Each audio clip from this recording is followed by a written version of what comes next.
All right, good afternoon, everybody. Apologize for the little bit of a delay. We're trying to get the technical issues sorted out, and I think we're there.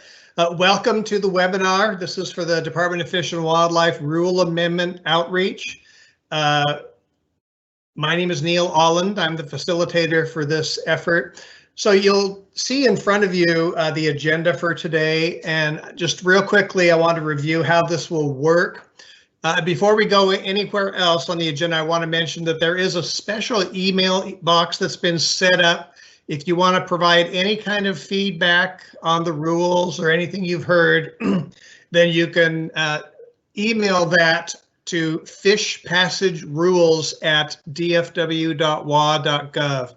Again, that's fishpassagerules@dfw.wa.gov. And I'll mention this a couple of times throughout, just in case people didn't get that.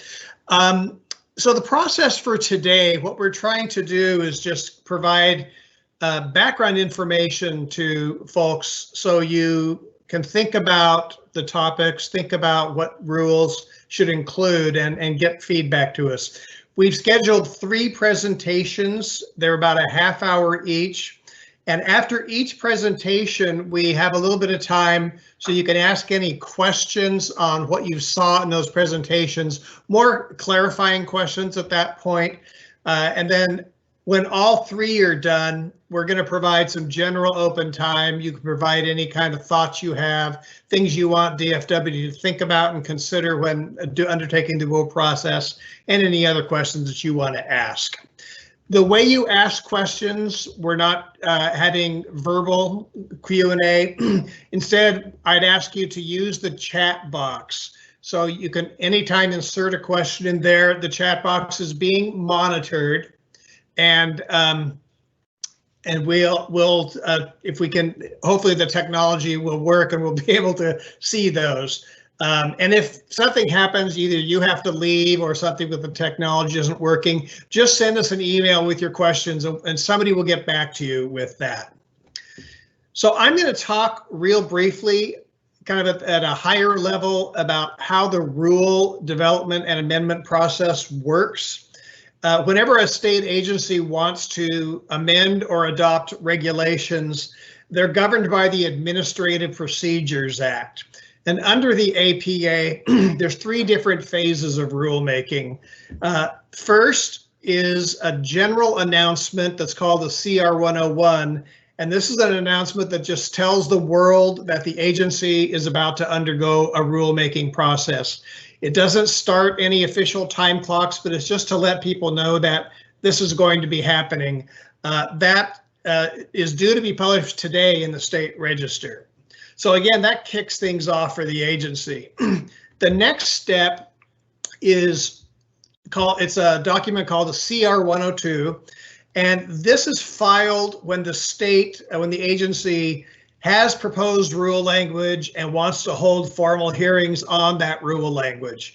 That'll be published in the State Register. That kicks off some time frames. The agency has, I believe it's roughly 180 days to finish that review and then adoption process. And then when the agency is ready to adopt final language, they've done all the public hearings and all that, then they file the CR 103, and that's the document that is the final rule language. Once that is published in the State Register, the rules are in effect 30 days after that publication. So what we're doing right now is we're in that process in the first phase between the 101 and the 102 documents, right? We're announcing today that DFW is undertaking rulemaking, but we don't have any formal language for you yet.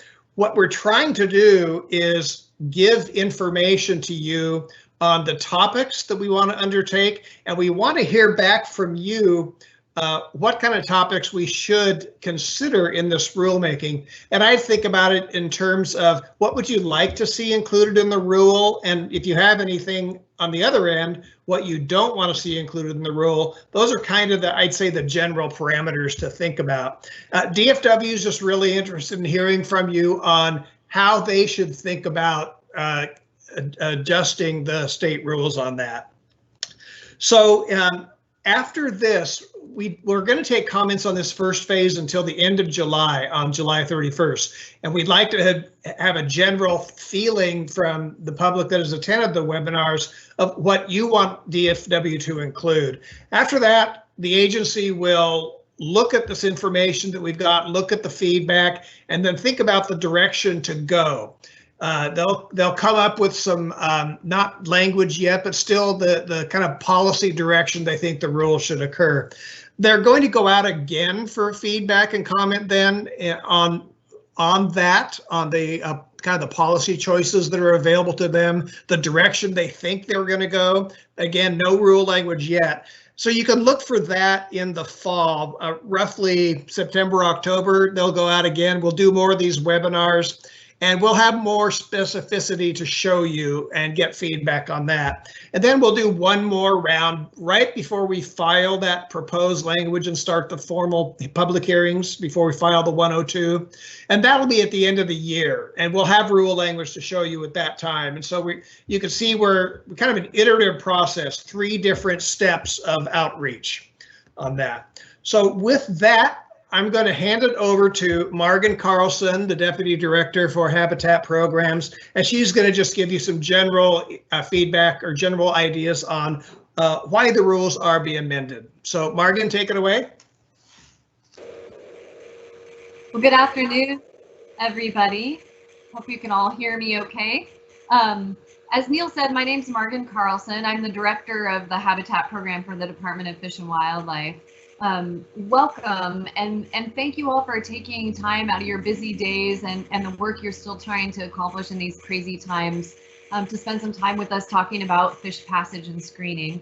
As Neil said, we are just beginning this process. It's really the big picture purpose for today's conversation is for us to share some of the basic information that we have about WDFW's existing fish passage and screening efforts, some of the science and technical information that we rely on in order to then facilitate ongoing policy conversations and consultation with you all and your policy representatives in tribal government.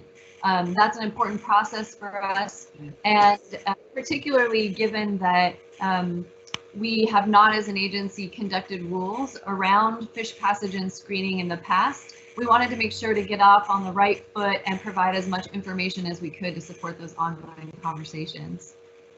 Provide a little bit of an overview. Next slide. So when we say that we're here to talk about fish passage and screening, many of you likely know this information, but the specific Washington state laws that we're talking about are here on the board, so to speak. There are 2 sections. If you're following the numbers down there on the side of the screen, you'll see that there are a couple of numbers missing. These statutes, or these pieces of statute, are the sections that we are considering conducting rulemaking on. RCW 77-57-020, which you'll see is not on the list, is a specific piece of statute that's about the support WDFW provides to consideration of new applications for water rights.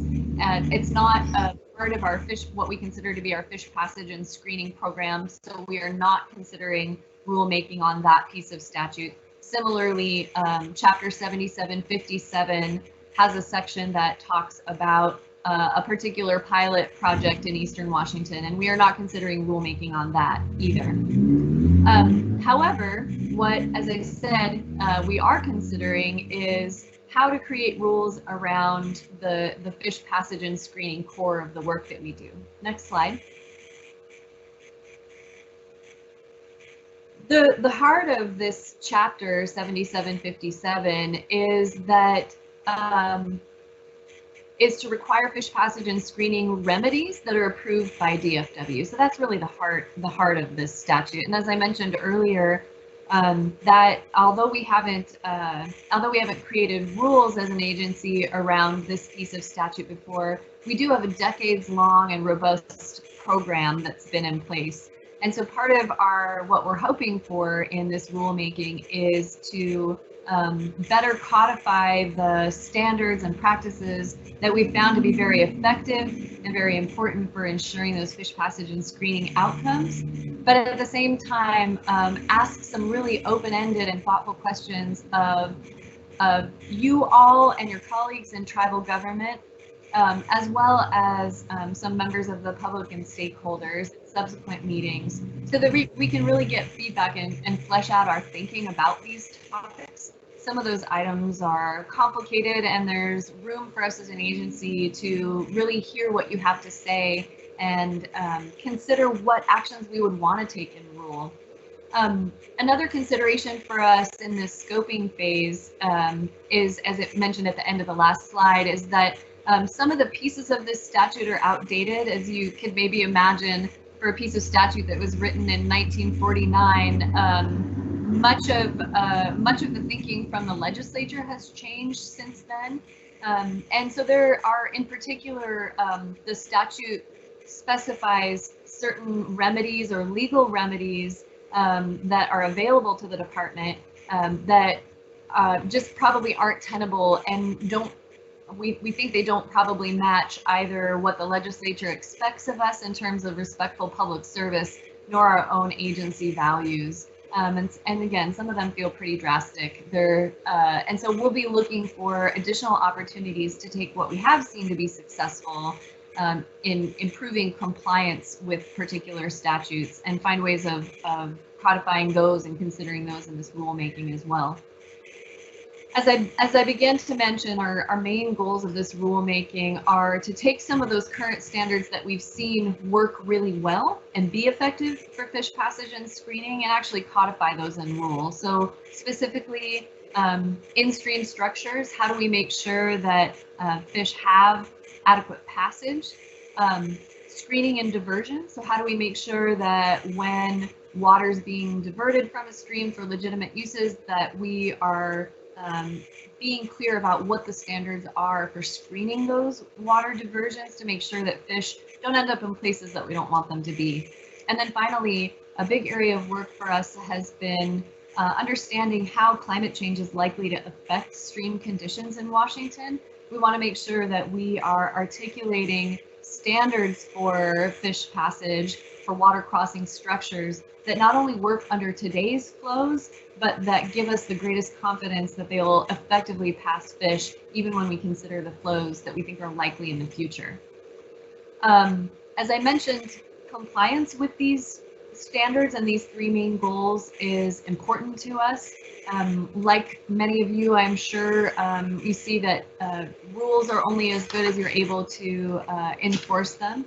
One of the things that's important to us, an additional new direction that the legislature has given us since 1949, is to make sure that we're using technical assistance first approach to compliance, so that hopefully we assist people to comply with the law, and that some of the other more drastic responses to compliance are really when we've exhausted those opportunities to help people be in compliance with the law. And then finally, as I mentioned, we do have a robust program at the Department of Fish and Wildlife that's decades long. And so we want to make sure that we are looking at some of that new direction from the legislature, or some of the technical assistance and other tools that we found to be helpful and effective, and find ways of bringing those appropriately into the rulemaking, so that at the end of the rulemaking, we really have a complete package of clear and transparent standards, clear tools to assist people to be in compliance with the law, and clear remedies that we believe we can implement. Those are all really important because, as we'll see in some later presentations, the magnitude of the challenge of improving fish passage and screening statewide is really large. And we want to make sure that we're effectively getting the most benefit to fish on place on the ground as fast as we can. Next slide.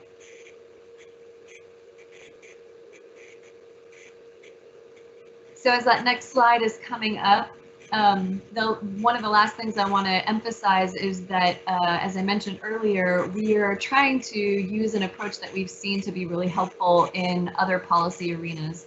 Some of you, or maybe some of your colleagues, joined us for conversations about riparian management in the last several months. And we found it to be really effective to provide these presentations, these series of presentations about some of the technical information that we have on hand in order then to support ongoing dialogue and consultation among us. So even though we have a series of presentations here, so it's a lot of us talking at you through this video, our intent is that we're offering that information so as to answer questions and support our ongoing conversation. So please do use that Q&A function to ask questions of us, whether they be technical or anticipating some of the policy pieces. And we'll do our best to answer those questions today. Again, hopefully setting off on the right foot the ongoing conversation and consultation that Neil described in his overview. So with that, next slide, I believe I'm available for questions. Okay, so as I mentioned earlier, if you want to ask a question, you put in the chat box, and that'll be relayed to me. I am being told right now there are no questions at the moment. So Morgan, thank you very much. I think that was a real helpful overview of the reasons for rulemaking. So with that, we're going to go to the first technical presentation. Yeah. I'm sorry to interrupt you. One important piece of context that I neglected to mention, and some of you might be wondering about this, why is DFW starting this rulemaking if we hadn't adopted rules since 1949? The recommendation to do this rulemaking was one of the pieces that came out of the state's Southern Resident Killer Whale Task Force, which was taking a look at what are the things that the state could do to try to improve conditions for our orca, in particular looking at how do we protect and enhance the prey base for these orca. So again, that was one of the key recommendations coming out of that task force. And then subsequently, the legislature picked that recommendation up and gave specific direction to the Department of Fish and Wildlife to go ahead and undertake this rulemaking. And so that's some of the spirit behind us beginning this rulemaking, and we're excited to be taking advantage of that opportunity. So thanks again for that added bit of time there, Neil. Sorry about that. No problem, Morgan. That was helpful. Thanks for that addition. So with that, then we'll switch over to our first technical topic, and this is going to be on fish screening. And here for this presentation is Danny Diedrichsen, I'm butchering his name, Danny Diedrichsen, who is showing up on your screen right now, and I'll hand over the control to you, Danny. Thank you for the introduction, Neil. Yeah, that's Danny Diedrichsen for everybody. I am the fish screening section manager at WDFW. I've been in this role since about 2013. I'm based out of Yakima, but as you'll see later in the presentation, I have statewide coverage. I don't know what everybody's familiarity is with fish screenings, so we're going to start at a pretty basic level. My presentation today will we'll try to stay out of the weeds as much as we can, but I would look forward to answering any questions I could. With that, next slide, please. And we'll go into a brief presentation overview. Of course, the goal of our presentation today is to encourage feedback to better inform WDFW's fish screen rulemaking process. We want to make sure how we can take that language that's currently in our CW and make it clear for everybody so that we can accomplish compliant fish screening on the ground all across the state. I'm going to give you a brief introduction and background. I'm going to talk with you about some of our current practices that we do as a program. I'll give you some photo examples of fish screens, some what are not really fish screens and some what are good fish screens. And then hopefully there will be some questions at the end. And next slide, please. Okay, with that, we're going to get into the introduction. We could go straight to the next slide.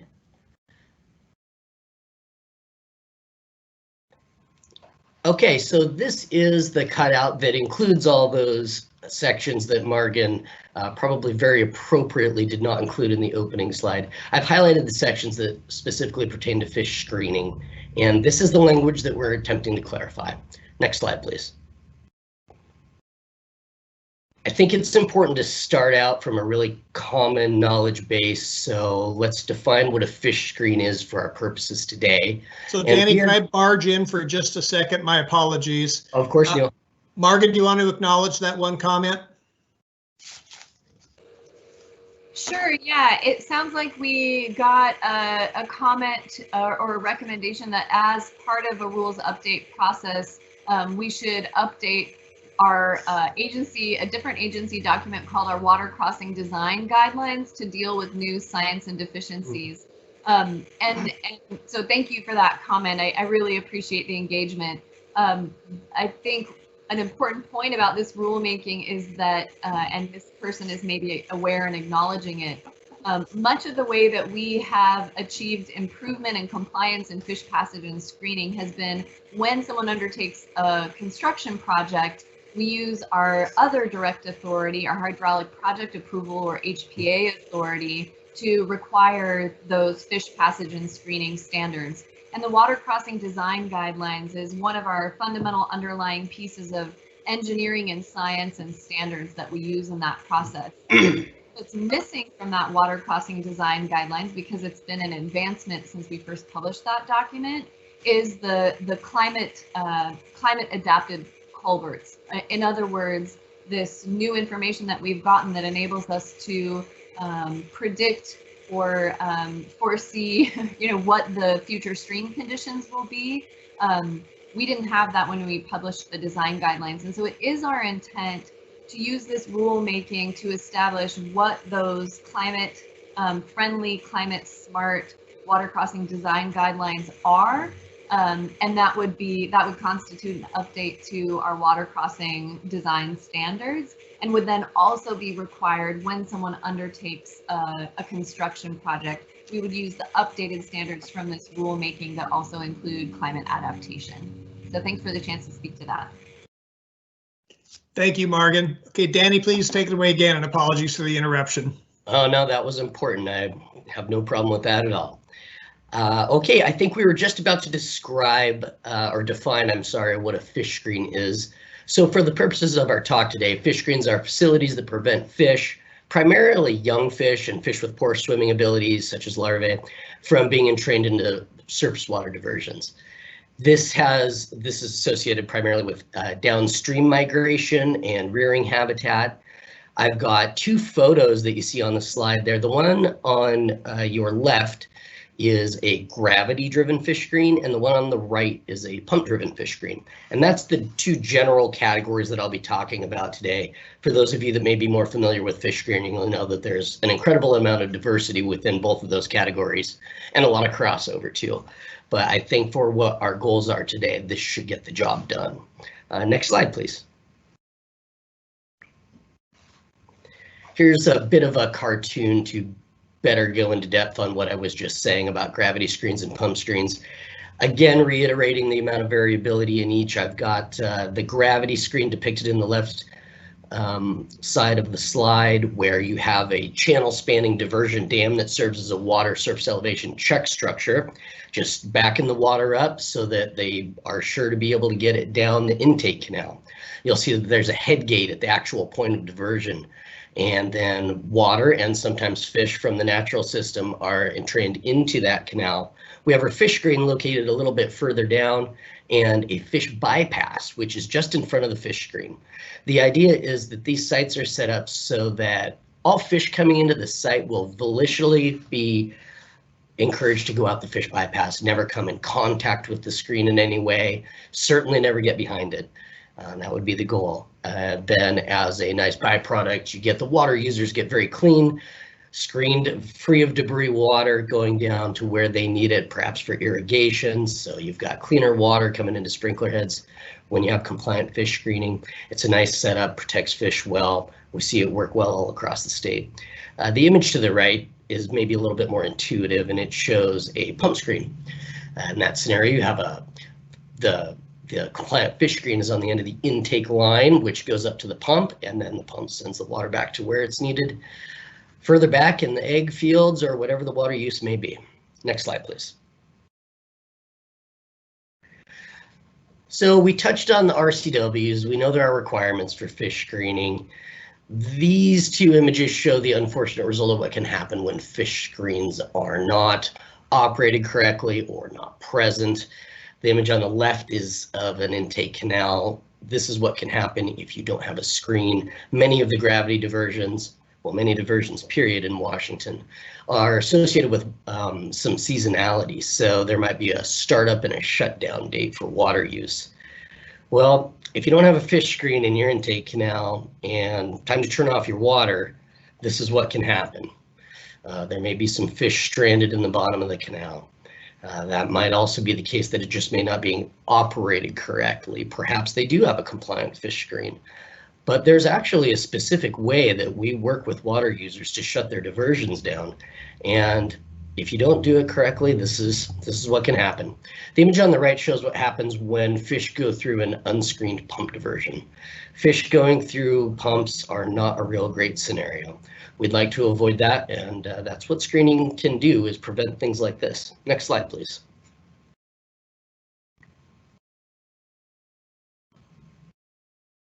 Okay, I'm going to talk a little bit about our current practices now.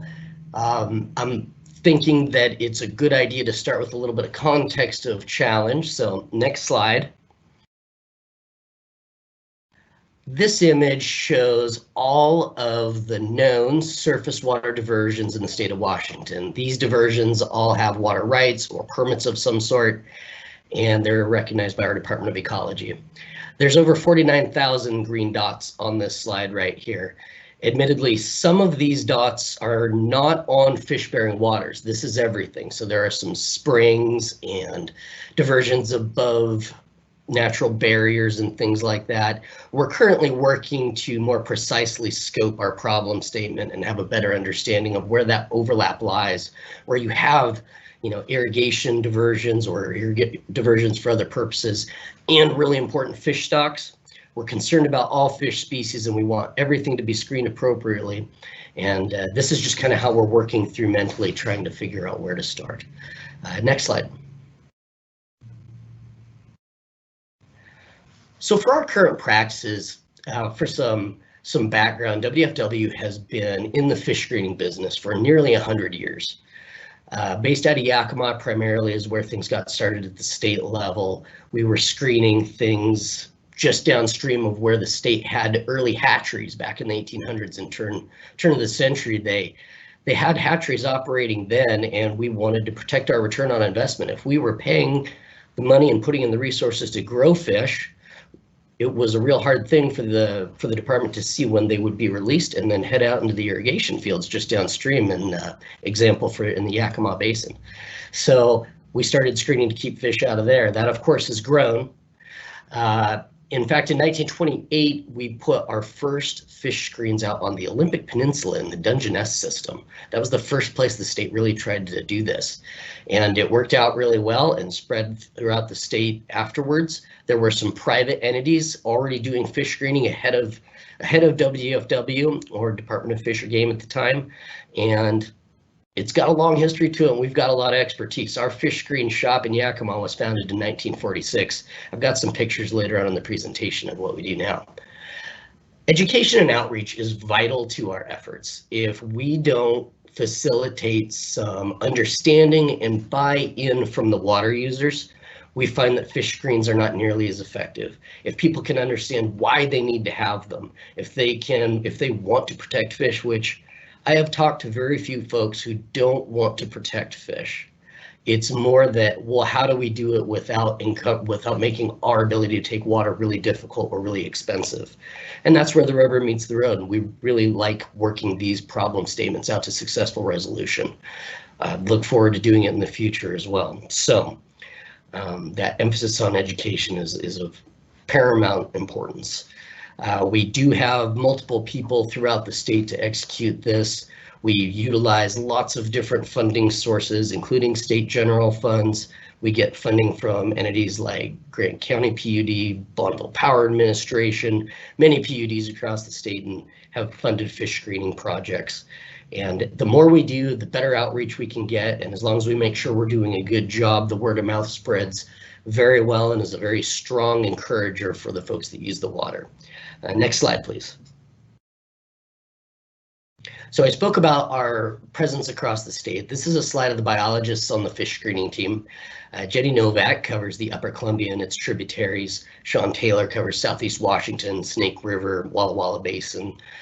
Josh Regala is covering the Yakima Basin, and Katrina Simmons is the newest member to our fish screening team. She's based out of Olympia in our Natural Resources Building, the WDFW headquarters, and her goal right now is to primarily focus on outreach up near Bellingham and Raya 1.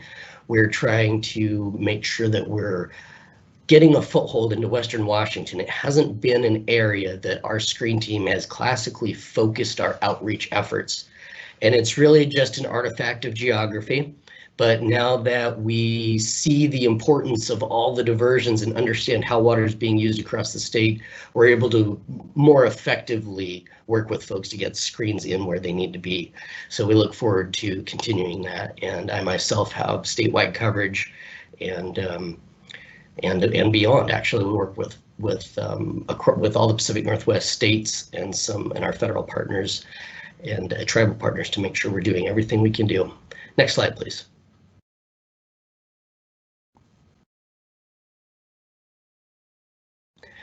Okay, so I talked about our biologists that are there. We also have a really great crew in our construction shop in Yakima. They do some really important work. One of the most important things about fish screens is that once they're in, it's not all of a sudden a problem solved. You have to keep an eye on them. You have to maintain them. You have to make sure that they're staying clean and operating correctly. You'll see the image, the large image kind of to the right center of the screen is one of our maintenance mechanics looking at a type of screen called a belt screen. This is down in the Walla Walla area. And these are basically conveyor belts that go up and down, but they have compliant screening material on them. And they do a great job protecting fish in the correct situation. And he's doing some pre-season startup maintenance on this screen here. We have service contracts available for irrigation districts or even individual water users where our maintenance crew can go out once a week, primarily during irrigation season is the population that we're targeting. And they put eyes on things, they clean things, they make sure that the gears are lubed, they make sure that there's not debris racking up. They make sure that the conditions are both favorable for fish life and that the folks are getting the water they need to grow their crops or whatever the water's purpose may be. The smaller photos to the right side of the screen, you'll see kind of an overhead shot of our Yakima construction shop where there's a couple fish screens being built. And then on the lower one, we have one of our maintenance mechanics getting ready to pull a screen out at the end of the season. Sometimes we pull them out and bring them back for refurbishment. It's a really interesting process, and these guys play a vital role in both new screens, upkeep of existing screens, and from a technical assistance as a whole. They're a great conduit to the general public, and they help with things that we do in technical assistance, such as plan review, or hey, what would work here, and nobody really knows what they need. Sometimes the biologists work very closely with the construction fabrication staff to make sure we recommend the best possible option. Next slide, please. So I mentioned that I was going to try to stay away from the technical details in this presentation, which I will. I have a couple of documents that I want to make sure that everyone knows exists, and that is we have the WDFW Fish Passage and Screening Manual that will be described much more fully in the next presentation. There's Chapter 8 in that document, talks about fish screening, and Chapter 11 in the 2011 National Marine Fisheries Service Manual also talks about screening. Incidentally, that manual will be updated very soon. That should be out later this year. There will be I think it will be called a 2018 manual. But some of the things, just as an example, when I talked about the technical details, it's not just about what size openings do you have on the material for the fish screen. I talked about how we want to create that volitional movement of fish through the screen set without ever contacting the screen. Well, the way that we try to do that is by trying to modify the ratio of the approach velocity, which is the water passing through the screen, to make sure that's far lower than the speed of the water sweeping past the screen, running parallel to the screen and out the bypass, which is providing its own attraction flow. So there's some specific numbers in there. There's a lot of calculations, and it's stuff that we love to help people with. So looking forward to doing so more in the future. And next slide. Okay, now we get to some pictures. I like this part the best. We could go to the next slide, please. So here's some examples of what are not necessarily good fish screens. A garbage can with some holes drilled in it does not constitute a fish screen. That's not going to adequately protect fish life. There was no screen on the bottom end of that pipe that you see sticking into the garbage can. It was not a good situation. But, you know, we find often that the water users just don't know what they're supposed to be doing. That's why our whole outreach thing is so important. It's not only that there are rules, but it's that people don't know those rules exist. So hopefully that's something that we can accomplish with this rulemaking process, is making it a little better known what needs to be out there. The image to the right is a little bit more complicated in that you might ask somebody, do you have a compliant fish screen at the end of your diversion? And they might say yes, because here's a physical barrier at the end of a pipe. It's got relatively small openings. There's a lot of people that think these are fish screens, but this is just a modified foot valve. Foot valves are not fish screens. There's a lot of aspects of a fish screen that are not captured in a structure like this. I should mention that the person using the water on the image to the left out of that garbage can, they did work with us. We got them a compliant screen that works great. They've been screened for about 5 years now and have nothing but good reviews. They actually say the screen has improved the efficiency of their pump. So it's nice when you get a nice project review like that. Next slide. So here's some pictures of fish screens that are compliant. They work really well. And I've talked about compliance and working well, and it should be noted that there's a lot of independent scientific testing that goes into determining whether or not, say, a commercial manufacturer of a pump screen has a compliant model. NOAA will have reviewed it, WDFW will have reviewed it, and we will have tested it ourselves in a controlled environment and then said it's okay to put out there. Or perhaps a different entity like USGS has done so. It varies by fish screen model and when they came out on the market, but there's some attributes of these that are really key. You saw that little black cap on the end of that pipe that I was talking about with foot valves. Well, these are obviously much larger. Effective screening area is a really important part of the compliance technicalities that we need to meet. If you get the right amount of surface area and if you have internal baffling underneath that fish screen to make sure that if you get leaves or other debris clogging the surface, you don't get hot spots for the places that remain unclogged. You get uniform flow throughout the surface of the fish screen. You'll also see the round stands on that image to the right. They could be rectangle or square. The whole purpose of these is to elevate the fish screen off the bottom of the creek or river so that fish have passage underneath, so that none of the effective screening area is occluded and that the water draw is not hot. So that's just some of the compliance criteria that goes into it. The upper image on the right is a fish screen that is actually self-cleaning. So the water jets you see spraying, there's that drum between those pontoons and it's slowly rotating, and it's actually only taking water out of the top 6 inches or so of the water column. It does have some screening on the end of that intake as well, but the cylinder itself is a compliant fish screen. As it rotates, the water sprays debris off, keeping it clean, allowing water in all the time, and it works really well, again, in the correct situation. And then the image at the bottom on that side is one of our drum screen facilities, and I just put it up there because it's a nice illustration of how we like to set up the angle of the fish screen relative to the intake. You can see that cylindrical structure there, and then at the downstream end you'll see that rectangular opening. That's actually the bypass entrance. So water is going in that site and it's aimed right at that bypass as it comes in already, and that's where we want our fish to stay. Next slide. So I know this is only a tip of the iceberg type of thing, and I didn't get real far down any one specific avenue. If anybody would like to clarify with questions, please do so. I'd like to bring it back to the fact that we have these practices, we have some guidance in RCW, we're excited to make it more clear. So please let us know if you have ideas of questions we can answer or things we can do better, explain better to make fish screening a more easily accomplished task. Look very much forward to talking with you in the future. Next slide. With that, I would take any questions you might have. So thank you very much. So Danny, we do have one question that's come through the chat box. This question is, Is fish impingement on pump screens an issue, and will better requirements reduce or eliminate this? So that's a really good question because it's got a couple angles to it. It should be noted that we're not looking to change any of the existing criteria that's out there. We're looking to clarify it. So if a currently compliant fish screen, something that's been tested that we know how it works, is being used, impingement is not going to be a problem unless there's some real, out there circumstance with massive debris load movement or sedimentation or something like that. If there's a compliant fish screen, it's going to work.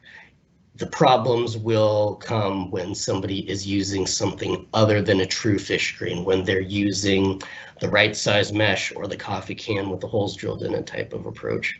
So I hope that answers your question. If there's something I can do to elaborate further, I'd be glad to. Thank you, Danny. Looks like, let's see, there's another question. What is the scope of fish screening problems in Western Washington? E.g., how many streams or miles of streams lack proper or adequate fish screens? And again, for Western Washington. Okay, well, I'll start. And Margan, if you would like to jump in at any time, just let me know. That is an excellent question. It is the most important question currently on my to-do list. We are working on it. We're lucky to have some very progressive partners in Western Washington that are helping us identify areas where fish screening needs might be a real issue.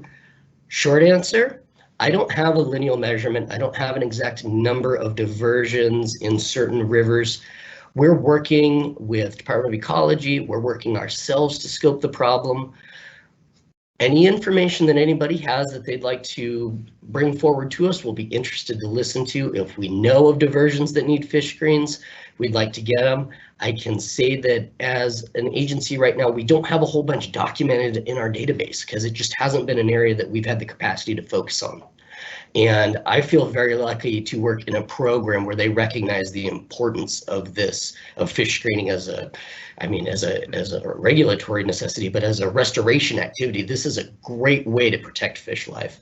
So I feel very fortunate that we're about to address it. I'm sorry I don't have a better direct answer for your question, but in the coming years, we will have that answer, and I look forward to answering it.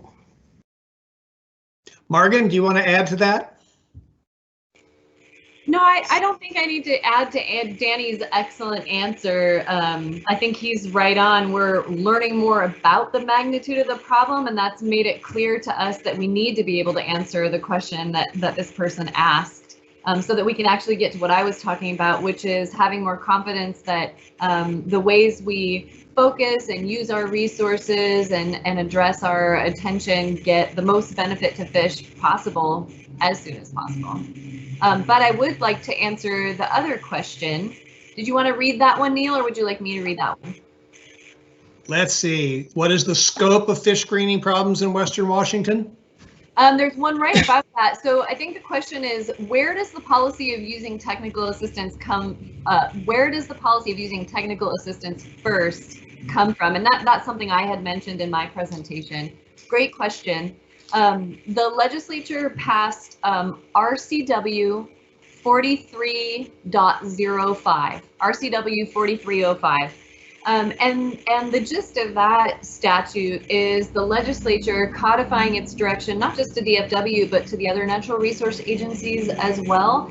And what that statute says, without going into the detail, is that they directed natural resource agencies to take a series of steps before essentially punishing people who are not in compliance. And so what they talk about is making sure that you've published clear guidelines, that you first try to reach out to people and do some of the outreach and assistance that Danny described in order to help people understand whether they are out of compliance, and if they are, what is it that they need to do to come into compliance with the law.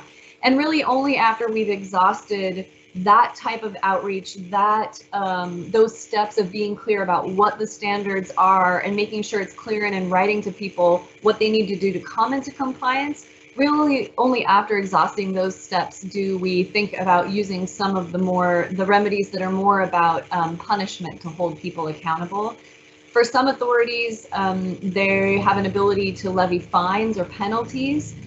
For some of you that, if you're familiar with our HPA program, this is something that we recently adopted into rule.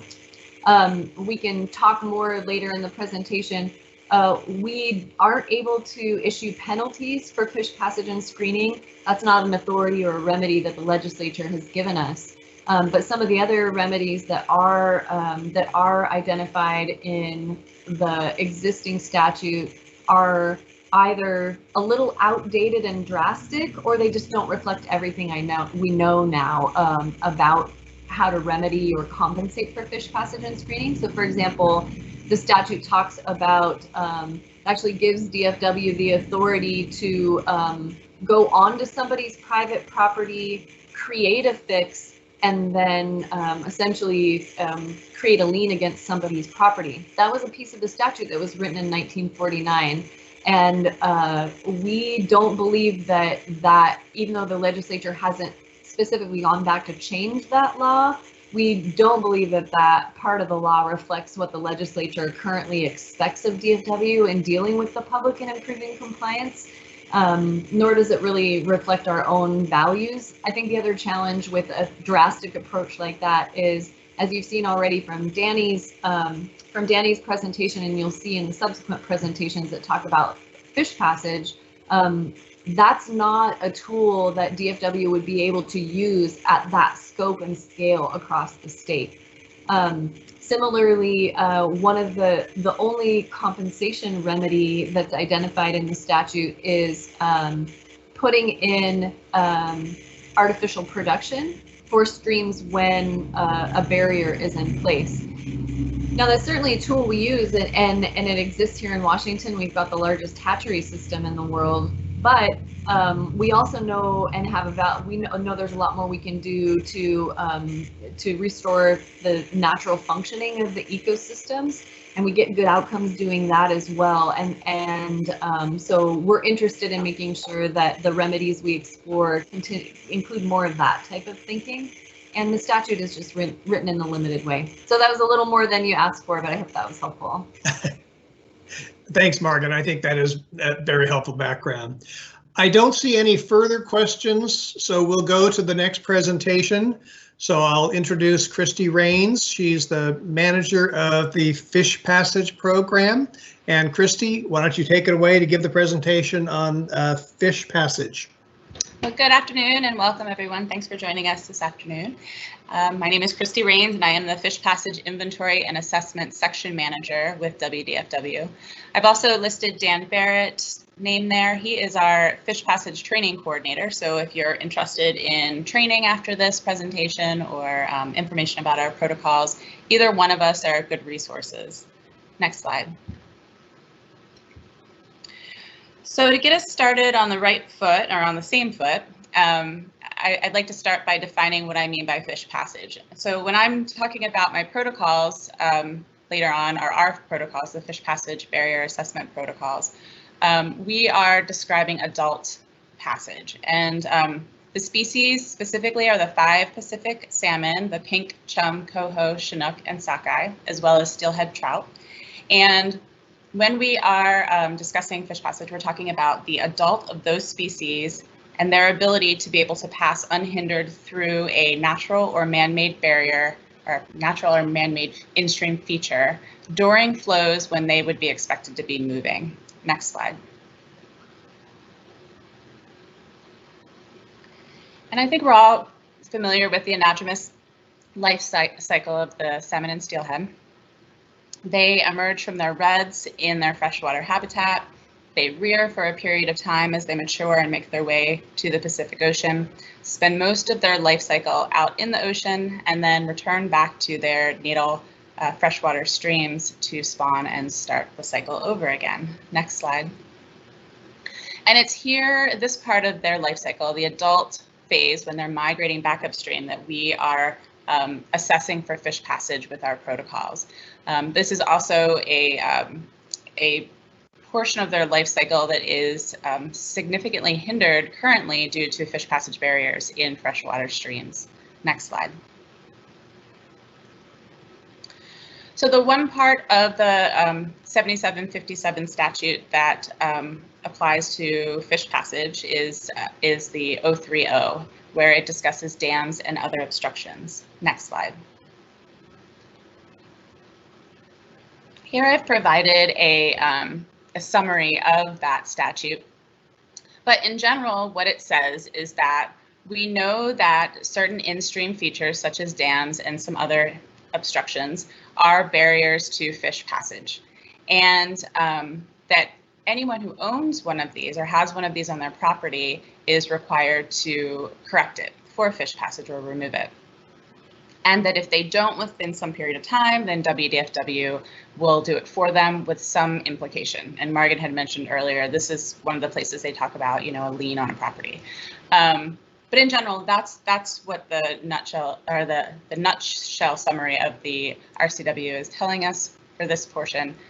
Next slide. And WDFW has established processes that can help us in implementing that statute, such as we know how to define in-stream features. We have protocols for determining barrier status of in-stream features. We know our preferred methods for correcting for fish passage, as well as we have designs to allow fish to pass freely. Next slide. And here's where we could really use some support and any other areas that you're able to see. But how would we use our current tools to address correction in implementing this statute? And I'll talk about some tools in a little bit here that we already have. What variables might we consider to order and prioritize corrections? And how do we interact with the barrier owners? Next slide. The statute specifically mentions dams and other obstructions, so I'll just mention a couple of those in-stream features here. The first being dams. I think they're probably the most recognizable by the masses. Dams are installed in streams and rivers to impede the downstream flow of water, thereby impounding water upstream. Next slide. And there's many reasons why we want to impound water upstream. You can see a list down the center there of many reasons why we impound water using dams in streams and rivers. The one on the left is hydroelectric, or I should say was. That was one of the Elwha River dams that has since been removed. And the dam on the right is a small privately owned stock or farm pond.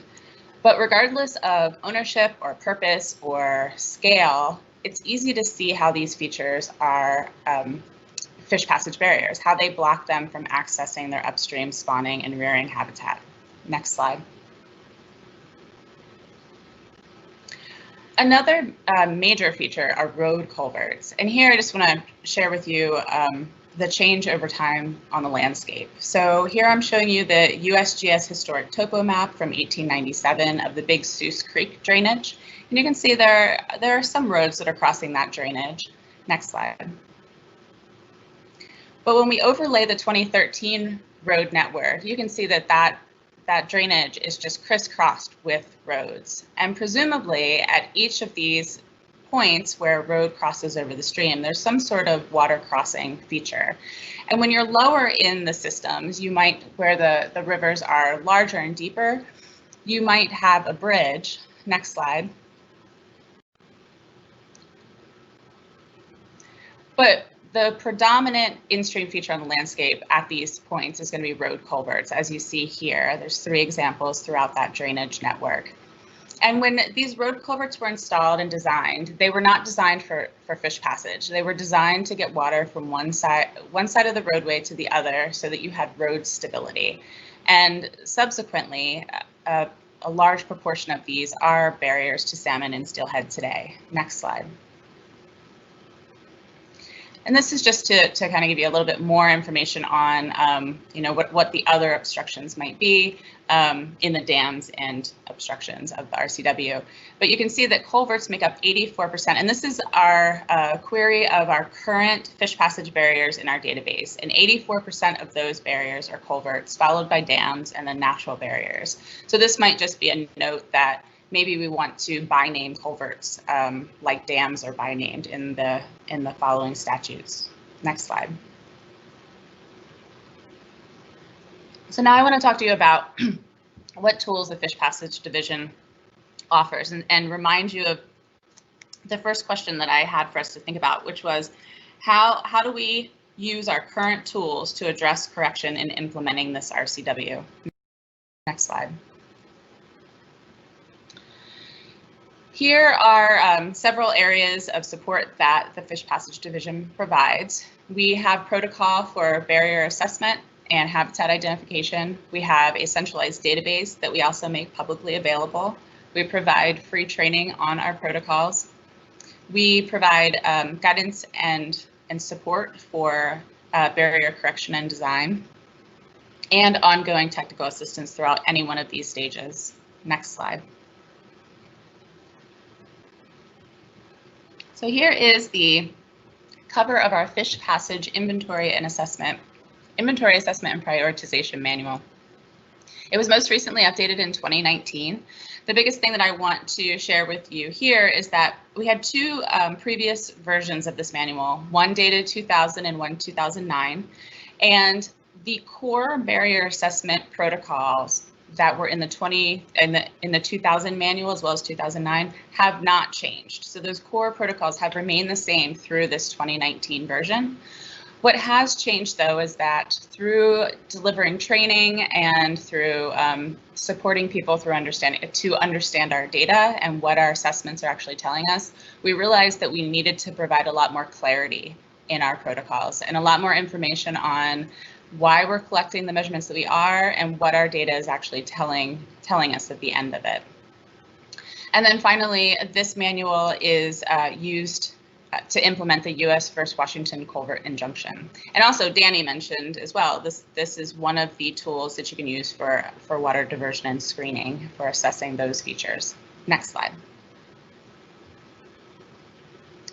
There are 3 barrier criteria that we assess for: water surface drop, shallow water depth, and high water velocity. And I'll just take a quick note here to have you take note of the aspect of these pictures, specifically that they are taken downstream looking upstream at the feature. And that is actually how we go about the design of these features, because we are assessing for how the adults are able to navigate through these potential barrier conditions. Next slide. So again, these criteria are based on the ability of the adult of the species of interest, and we take a conservative approach because we want all of the species that we're interested in to be able to make it through all of these features when we're assessing them, if we do say they're 100% passable. And so what I mean by that is, or an example rather, is for water surface drop and for velocity criteria, we look at the weakest swimmer and leaper, which is the 6-inch trout. And for depth criteria, we look at the largest of the species, which is the adult Chinook. Next slide.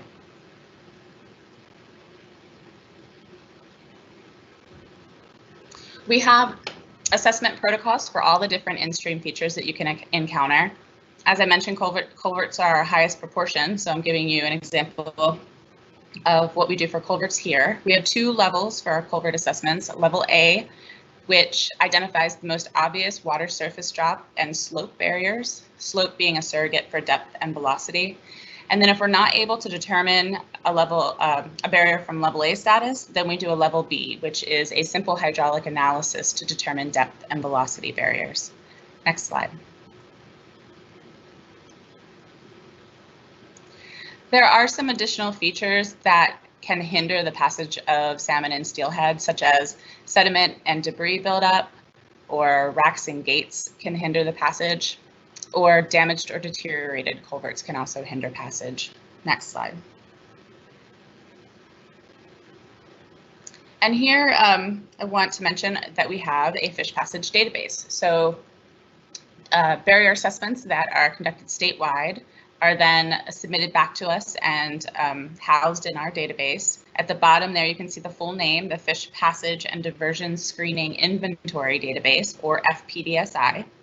And as the name suggests, it doesn't just house our fish passage barrier data, but it also houses our water diversion sites as well as our screening information. Next slide. So who collects this data out on the field?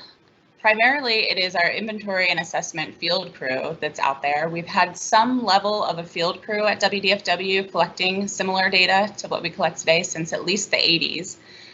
Currently, our field crews are contracted with the Washington State Department of Transportation, the Washington State Association of Counties, the Association of Washington State Cities, and the Brian Abbott Fish Barrier Removal Board. And over time, our focus on where we're working and why has changed. You know, sometimes it's based on a geographic region, other times it's ownership. Currently, as you see, 3/4 of our work is ownership driven to find, you know, where our city, county, and state roads cross streams and to assess any crossings at those locations. Next slide.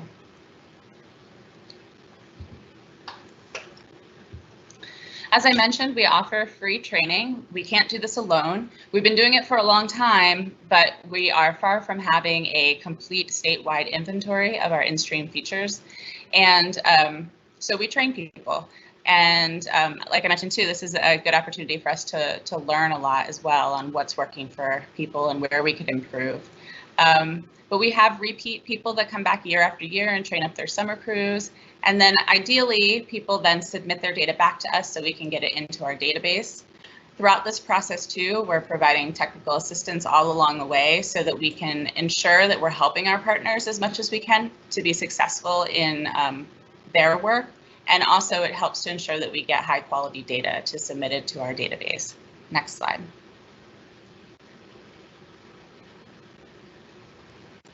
Here's a pretty comprehensive list of the folks we've trained in recent years. And we have lots of repeats summer after summer, like I mentioned. And also it really does afford us an opportunity to learn from one another on what's working and what's not, and begin thinking about if people are having ongoing struggles with a particular area. It helps us to dig in and figure out some solutions or next steps. Next slide.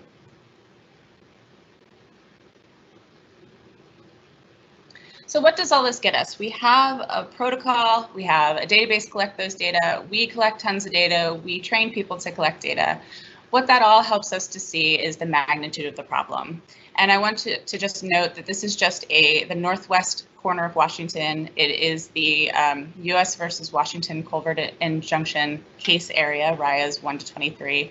And it only has 3 ownership types shown, just so that we can not have too busy of a slide. I have city, county, and DOT ownership shown. But what this is really showing us is the magnitude of the problem. And then we can then start thinking critically about where do we need to start focusing our effort and energy. Next slide. WDFW provides a fish passage web application, and this is how anyone can access our database. It is updated weekly with our database information, so people using this application pretty much have the same access to the same information that we have in-house. It also has a lot of really great tools on it that we also use in-house when we're starting to think about project identification, or when we're wanting to start to order projects for correction.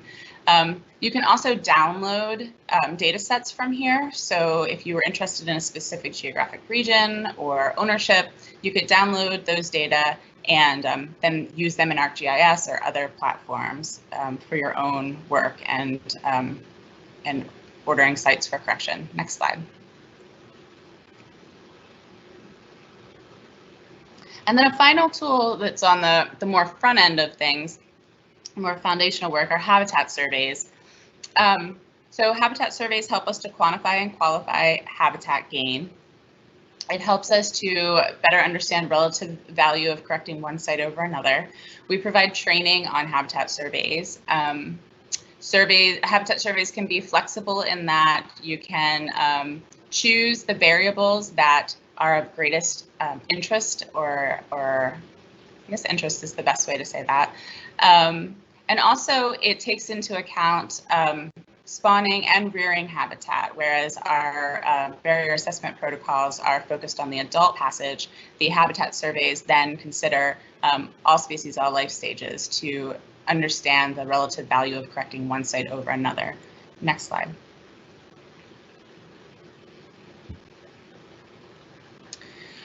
And then a final tool that we have to offer or service is that we have existing rules for the removal of barriers and the installation of fish passable structures. The Washington Administrative Code is referenced there on the bottom of the slide.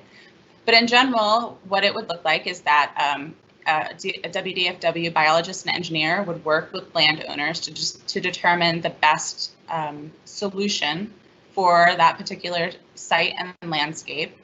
And so here, for instance, on the left, there was a barrier culvert, and they corrected it there with a bridge design on the right. Next slide.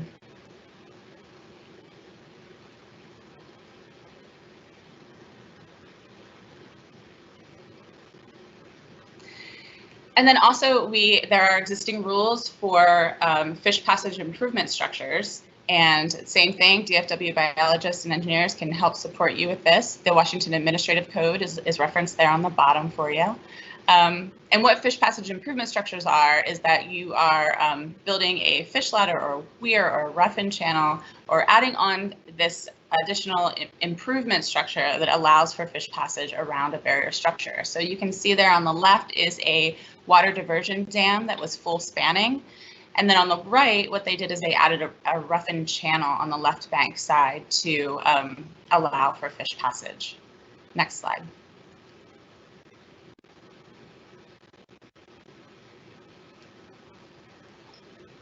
And what we hope all of these tools and services that I've just shared with you, our goal is to contribute to better restoration outcomes that effectively open up salmon habitat. So we can have more pictures like the one on the right here, and hopefully not have to see the one on the left.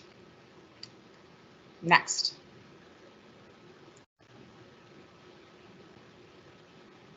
Obviously, this is the ultimate goal, is that we're able to see salmon and steelhead accessing previously blocked habitat the very same year that a correction was installed.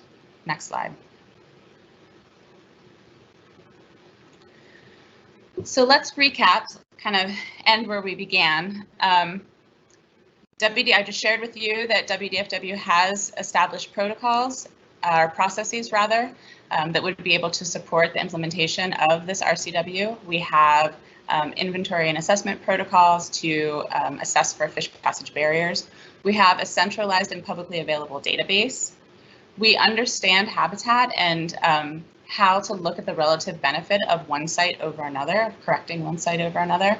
And we also have the expertise for determining barrier removal and correction design. Next slide.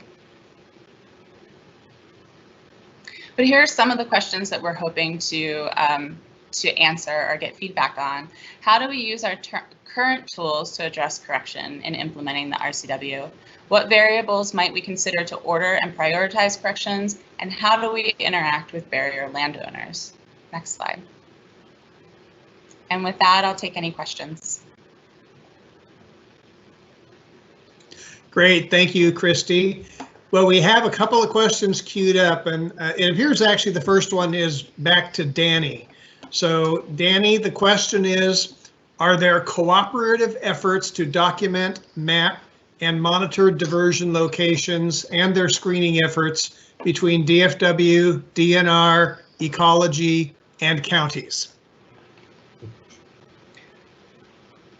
Yeah, thanks, Neil. That's a really good question, and I think it follows a very straightforward logic path that there would be some sort of cooperation like that.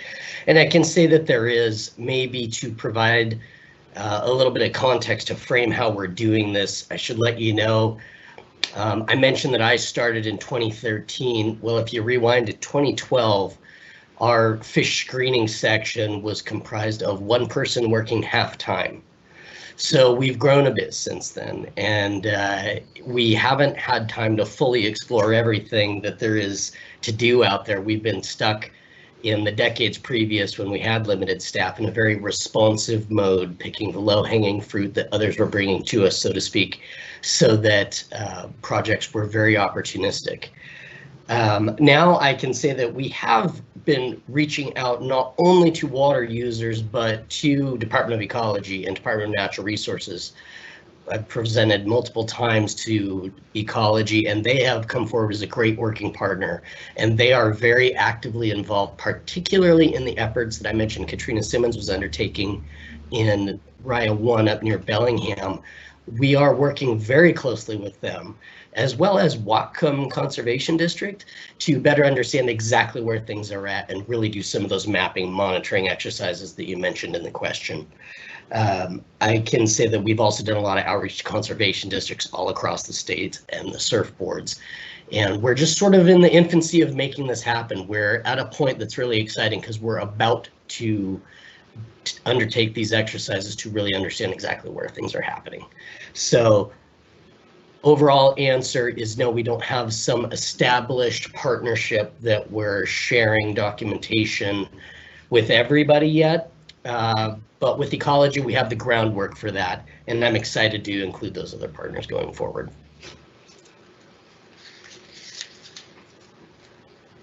Thanks, Danny. The next question, we're going to pull in Matt Curtis to answer.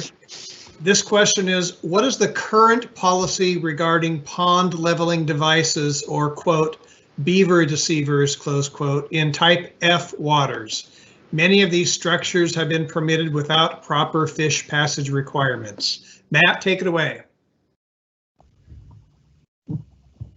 Hey everybody, this is Matt Curtis, Fish Passage Scoping Section Manager, and in a past life, I was a permitting biologist and regional program manager, assistant regional program manager, issuing HPAs. Beavers were one of my favorite things to talk about because they were always a fun and interesting challenge in the regional permitting world. And I don't want to completely derail this conversation that we're all having and talk about beavers for the next hour, but I certainly could. So let me answer that part with the short response is that the pond leveler, for those who don't know, pond leveling devices are ways of controlling water level at a site that has an existing beaver dam, so as to try to appease both the beaver's needs to dam something off and to try to control flooding at a site to keep flood issues, say, on somebody's property or from damaging, a structure or something from happening. Beaver deceivers are a device put in and around, usually a water crossing, to prevent beavers from backing up water or using that crossing as a pinch point, as an excellent place to build a dam and to continue to pass the water through the structure. So the WAC language for installing either one of those structures, a pond leveler or a beaver deceiver, states that you are required to maintain fish passage through those structures. So that's the simple answer. So I need more specifics on the location to make judgment calls either way on whether that was done properly. But it's very difficult at times because pond leveling structures typically are not sized or formed to pass fish through the actual leveling structure itself. The hope is that the fish would be able to pass either over or around the margins of the beaver dam if it's installed correctly. So that's usually how we deal with those. For beaver deceivers, the actual structure itself has to be built to pass expected fish sizes through the actual beaver deceiver structure and into the water crossing. But typically for both of those ideas, whether it's a pond leveler or a beaver deceiver, DFW's first step will be try to figure out a remedy that doesn't include installing either one of those structures. Usually for a for a beaver deceiver structure, the better solution, the more permanent solution, is to upsize that water crossing so that it's no longer a pinch point or an attractive place for a beaver to put its dam anymore. And for a pond leveling device, typically it's to either move structures away from where the flooding is occurring, or to try to add natural features on the ground to try to control that flooding just a little bit more. There are other methods for beaver control, but they end up being a lot more difficult, and I don't think they fully addressed the question that was asked there. But again, that short answer to your question is that whether it's a pond leveler or a beaver deceiver, they are required to pass fish in whack.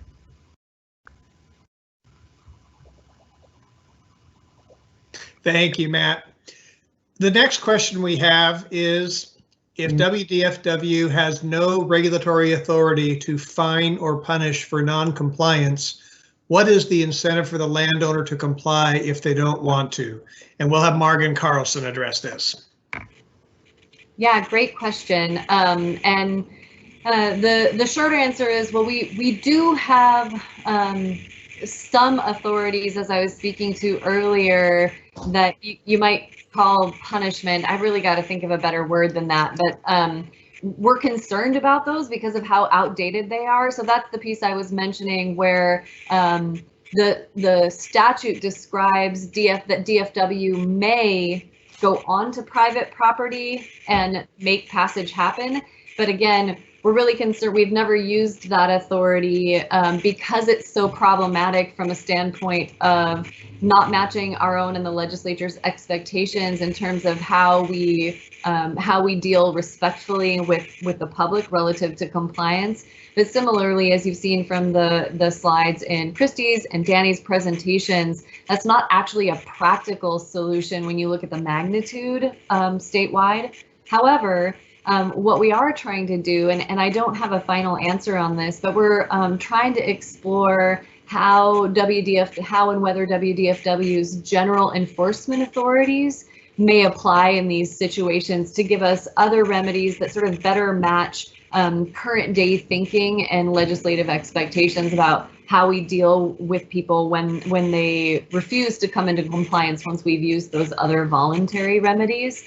But the other thing I would say is, our experience with a different of our authorities, which is our HPA authority, is that we tried implementing the limited remedies that we had for many years. And when we developed a good case that the authorities that we had weren't doing the job and weren't meeting the expectations of either the legislature or the public, we were persistent in working with others to try to seek legislative change to grant us the authorities that are more effective in helping people be compliant or holding them accountable to being compliant in the law. So that's something we always have in the backs of our minds. But I've found that approach to be most compelling and most likely to be successful when we've tried using the authorities, and we really know that the other tools we have, like voluntary compliance, are not going to be effective. So I think we have more thinking to do about how to make that work.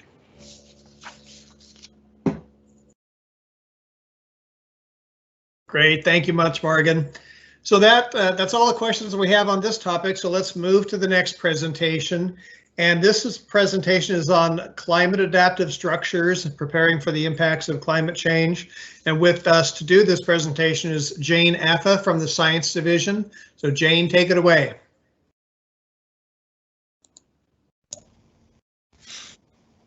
Hi, good afternoon, everyone. I'm Jane Atha, and hopefully everyone can hear me okay. As Neil mentioned, thank you for the introduction. I'm a fluvial geomorphologist in the Habitat Program's Science Division, and I'm going to talk to you about incorporating climate change projections into culvert design.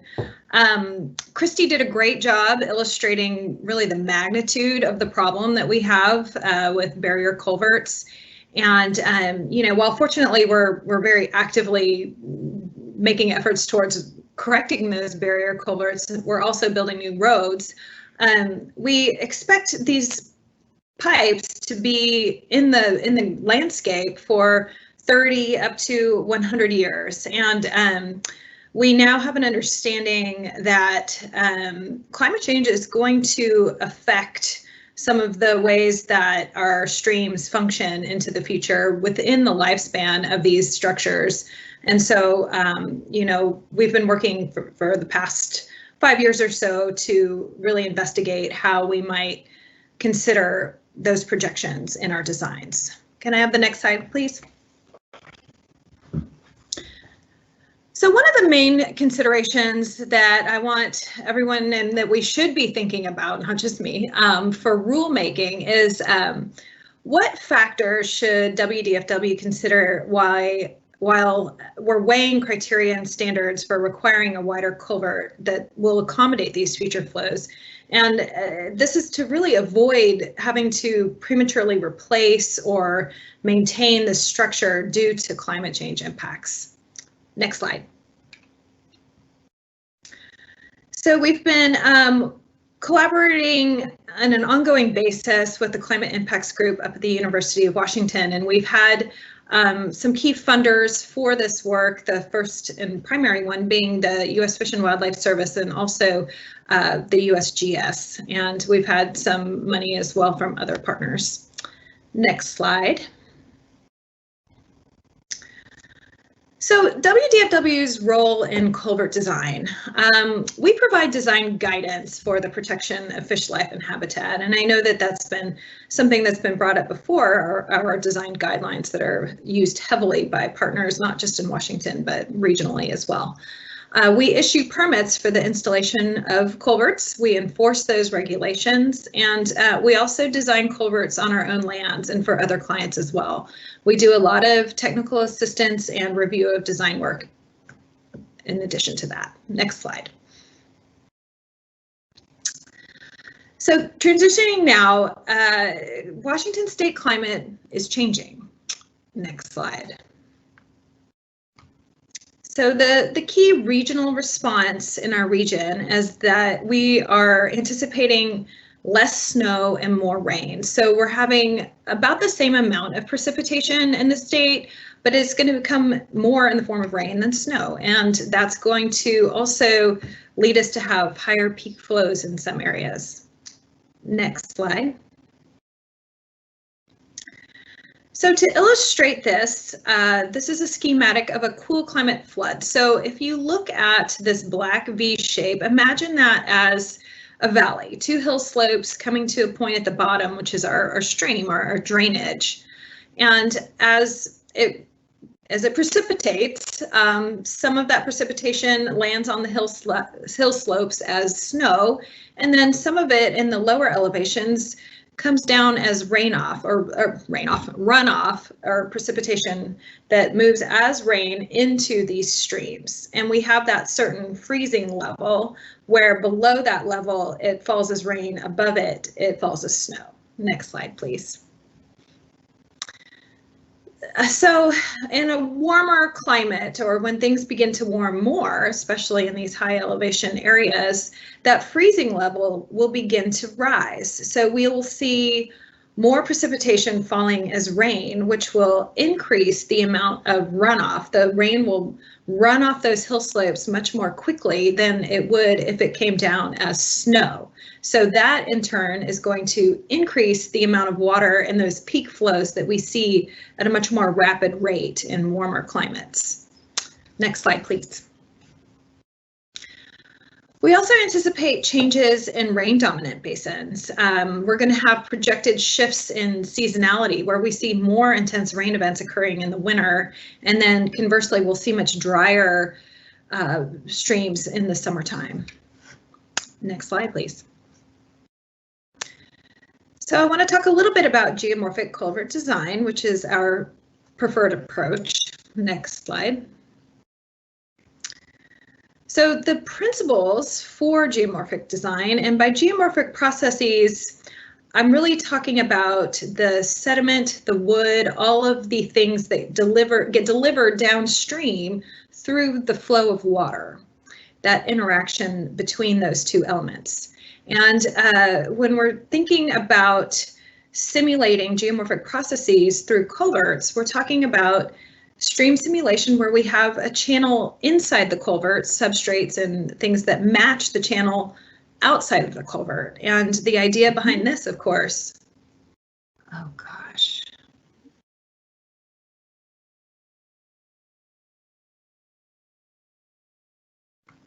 Am I back with you all? It said that I was booted out of the meeting. Hopefully I am. It says that I am. So just let me know if that's not the case.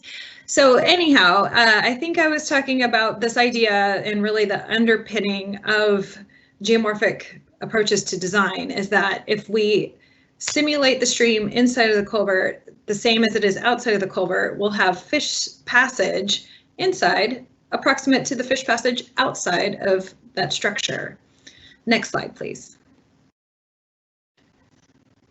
So WDFW primarily permits two types of culverts. We have our no slope culverts, which are really intended for pretty small streams, less than 10 feet in bankful width and pretty not very high slopes. And then our stream simulation culverts, which span beyond what we call the bankful width, which I'm sure many of y'all are familiar with. And these are intended for streams that are, you know, still less than 15 feet, but can be any number of different slopes. And they include a 0.2 plus a 2 feet bench on either side of that bankful width. And really the thing I want to emphasize here is that bankful width is a key parameter when we're designing culverts. Next slide.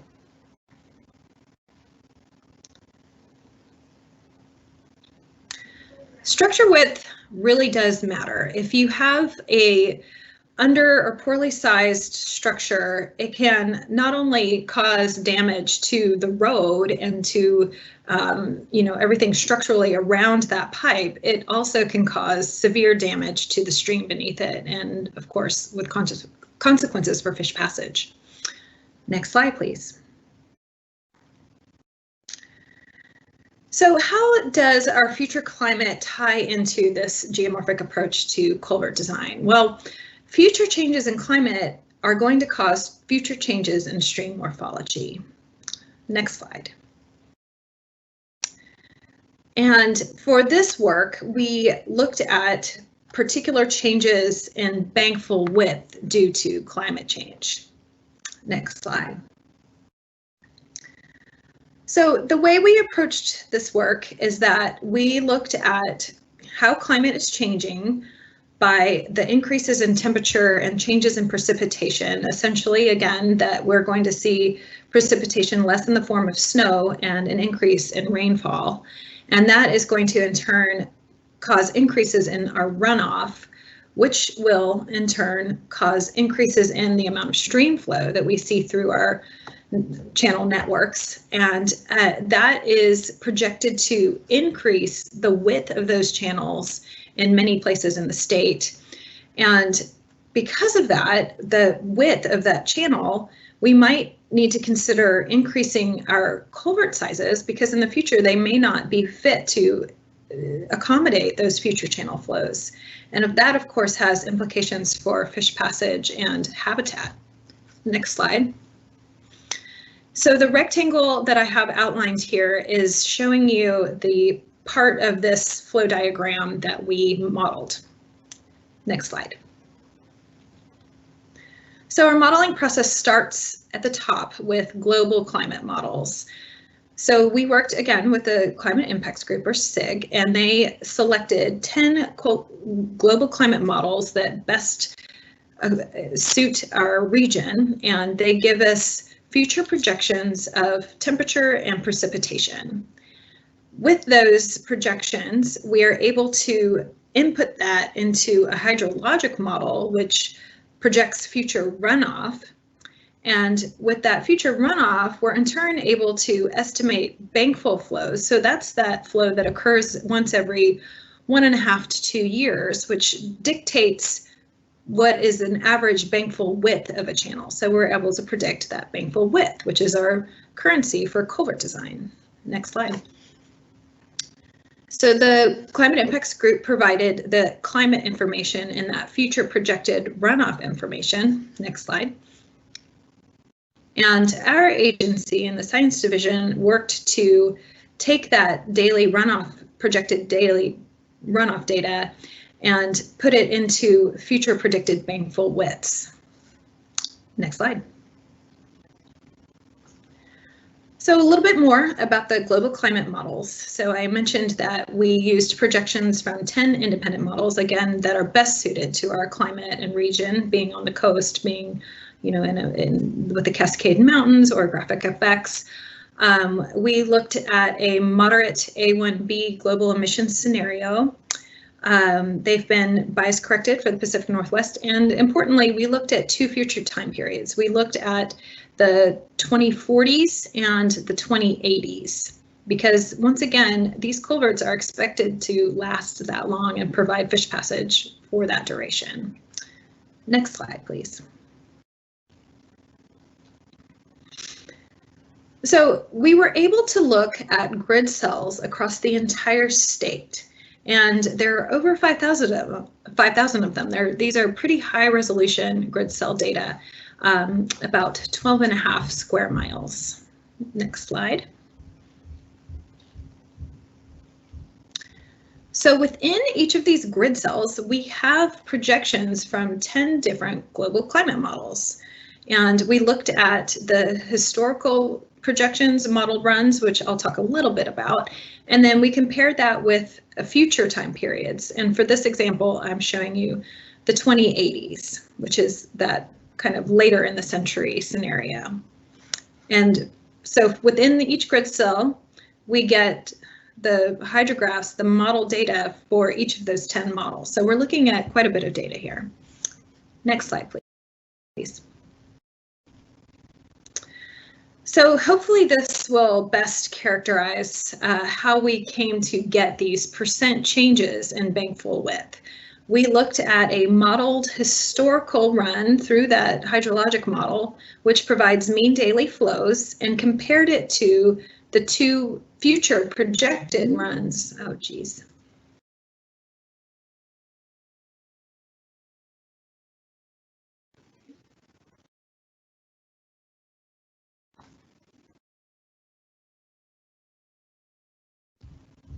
Okay, hopefully I'm back with you. Okay, so anyhow, we're comparing a modeled historic run of daily flows, or that stream channel flow, with 2 future projected time periods, the 2040s and the 2080s. Next, please. And that is something that we translated from those daily flows into estimated time flow, bankful flows for those 2 time periods as well, and the historical run. Next slide. And ultimately, we were able to determine predicted bankful widths. So these are for the historical run, the 2040s and the 2080s, which ultimately gives us, next, the predicted percent change in bankful width for both of those future time periods, the 2040s and the 2080s. Next slide. So with those, we were really interested in knowing, okay, so these projected changes in bankful width, where are they occurring in the state? What's the magnitude that we can expect to see? And actually, what's the likelihood? How confident are we in these projections? Next slide. So this illustrates the mean percent change in bankful widths across the state. So the deeper oranges and things that you see in the mountainous regions, for example, show you where we see upwards of 30 to 40% projected increases in bankful widths. Now this is for the 2080s, so this is a little farther out in time. On the flip side, you even see some blues and greens that show a negative change in bankful width. So in areas where we anticipate the climate to not get as much precipitation. Next slide. So this slide shows us the model agreement. So as I mentioned before, within each grid cell, there are 10 global climate models. And this shows how many of those 10 are showing a projected increase in bankful width. So the grid cells that are in red we can feel pretty confident that there's going to be an increase in bankful width since all 10 models are showing us that that's the case. On the flip side of that, we have the grid cells in blue, where we can feel pretty confident that we're not going to see an increase in bankful width because 0 out of those 10 global climate models are showing an increase in bankful width. And then in the gradation in between, you know, it gets a little fuzzier because, you know, sometimes just 5 are showing an increase or somewhere in that range. And this is what we need to look at to weigh the risk of climate change impacts on our structure. Next slide. So with these results, the first thing we really did once we got a report together is we went through a peer review process and published a journal article in Ecological Engineering to really provide the substance behind the work. Next slide. And we moved forward with creating a brochure and other voluntary actions to help folks get the word out that we have these data available to tell people, hey, you know, your project might be influenced by climate change. Here's some more information on that. Next slide. And the last thing we have done is we developed a web application that can actually provide those projections for any project across the state. Next slide.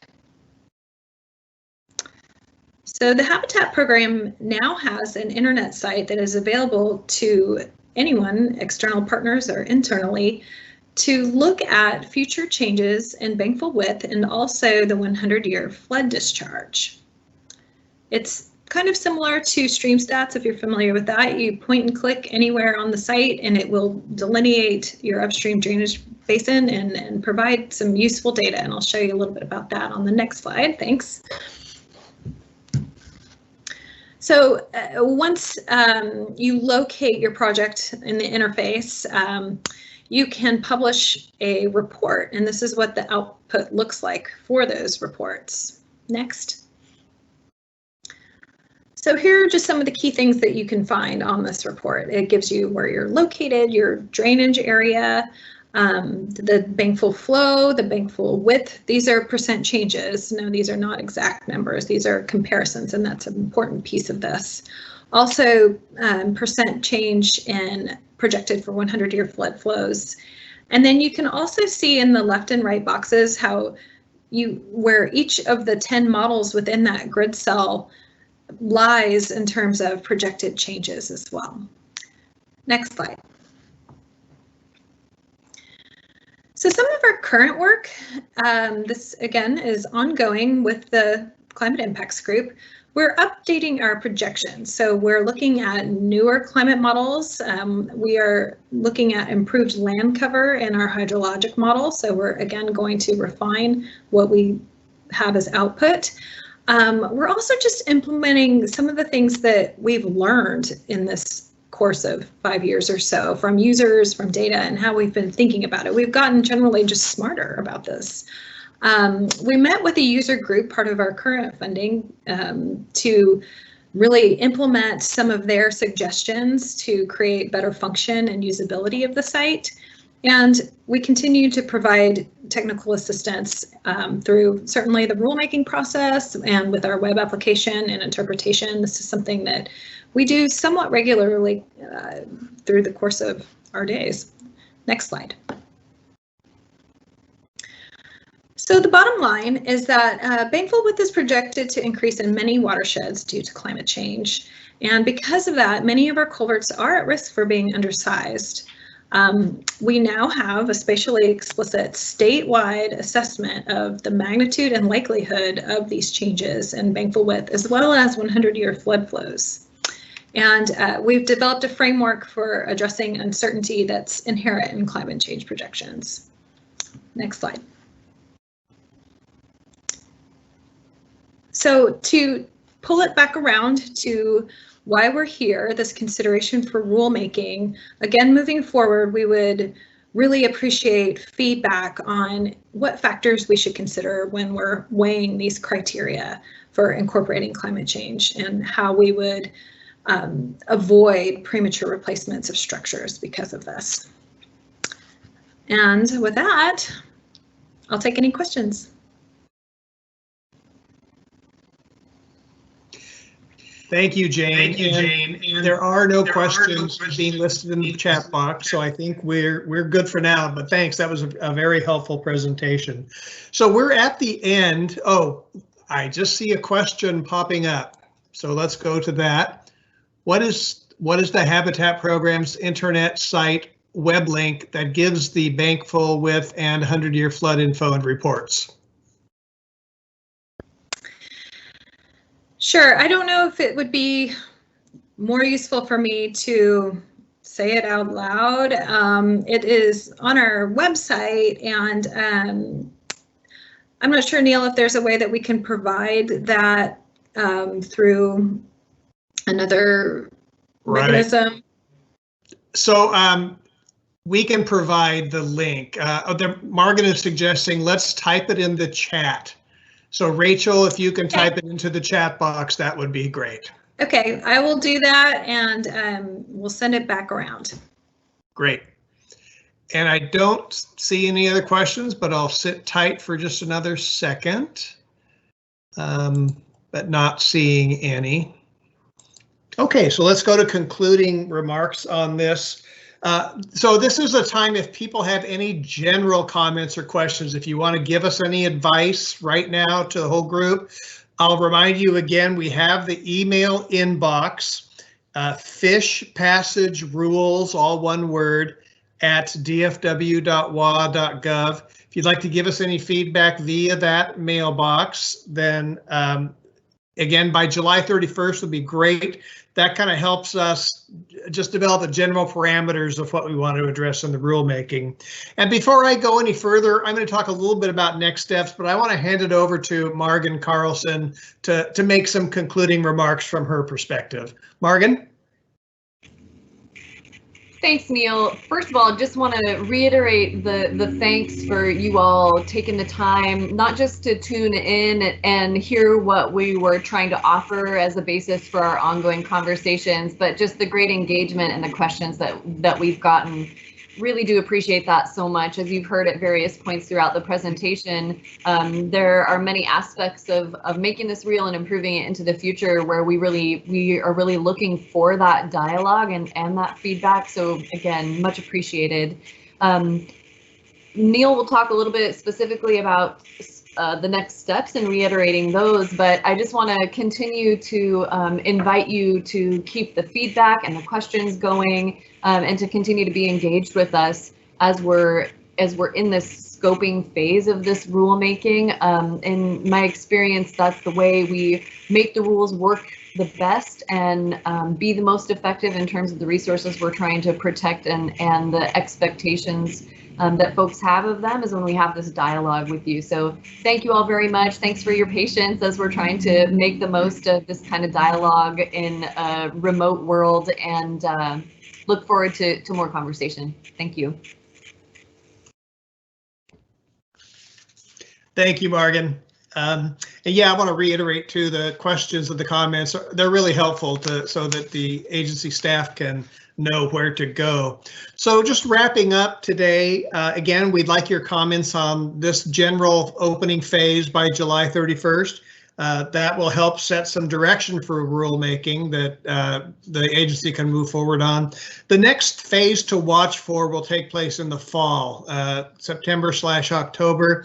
And that's when we're going to talk about kind of what we heard from the 7 or 8 workshops that we're holding during the month of July, and what direction that the agency is thinking they're going to move in terms of rulemaking. So they can, at that point, you can be prepared to hear a little bit more about some specifics, what the agency is thinking the rule changes and new pieces will look like. So you'll be able to give some feedback on that as well at that time. So that'll be kind of key, I think, to kind of the middle phase. That would really help drive some of the direction. So stay tuned for that. You'll be notified the same way you were notified for this first phase. So just pay attention to that. And with that, I'm going to go ahead and thank you all again for participating, and we'll adjourn. Thanks very much. Appreciate your time.